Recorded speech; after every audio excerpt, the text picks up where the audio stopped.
বিহান বলছে, কম্পাস ভৌমিক, তোমার যদি কারোর উপর কোনো অভিযোগ থাকে তুমি বলতে পারো। তোমাকে আজকে বাইক নিয়ে এসে ভয় দেখানো হয়েছে, ফেলে দেওয়া হয়েছে, কালি মাখানো হয়েছে।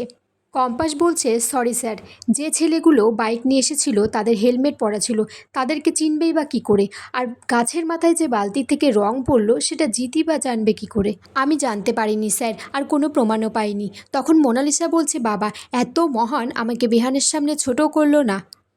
মোনালিসা বিহানকে বলছে, আজকে কলেজের ফার্স্ট দিন, তাই আজকে খুব এক্সাইটেড হয়ে কিছু ব্রেকফাস্ট করা হয়নি, আমার গাটা গোলাচ্ছে আর মাথাটাও ঘুরছে বলে সে বিহানের গায়ের উপর পড়ে যায়। কম্পাস তখন সবটা দেখে। কম্পাস বলছে, ও মা, ম্যাডামের আবার কী হলো? বিহান বলছে, মোনালিসার শরীরটা ভালো না, তাই ওকে বাড়ি পৌঁছে দিতে যাচ্ছি। কম্পাস তখন বলছে, তা এত দূর হাঁটিয়ে কেন নিয়ে আসলে? গাড়িটা চলে আসলেই হতো। বিহান তখন মোনালিসাকে বলছে, তুমি যে বললে ড্রাইভারকে বাড়ি পাঠিয়ে দিয়েছো। অভিজ্ঞানবাবু বলছে, লাল ডায়েরিটা হারিয়ে গেছে, আর আমার দৃঢ় বিশ্বাস ওটা কম্পাসের কাছেই আছে। শুনেছি কম্পাস ওর বাবার মতোই জিনিয়াস, ও সবটা খুঁড়ে বার করতে চাচ্ছে।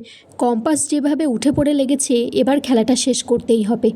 মোনালিসা জগদ্ধাত্রী পুজোতে বিহানদের বাড়িতে থাকতে চাই, তখন তার দাদু আসে সেখানে। অভিজ্ঞানবাবু বলছে, অখিলেশবাবু আর সায়েন্টিস্ট মিত্র, আমরা তিনজন যে কম্পাসের বাবা মার জন্য দায়ী সেটা কম্পাস জানতে পারলে আমাদেরকে ছাড়বে না। এদিকে কম্পাস সেই লাল রঙের ডায়েরিটা নিয়ে বসেছে ডিকোডটা উদ্ধার করার জন্য। তখন ঘরে বিহান ঢুকে পড়ে।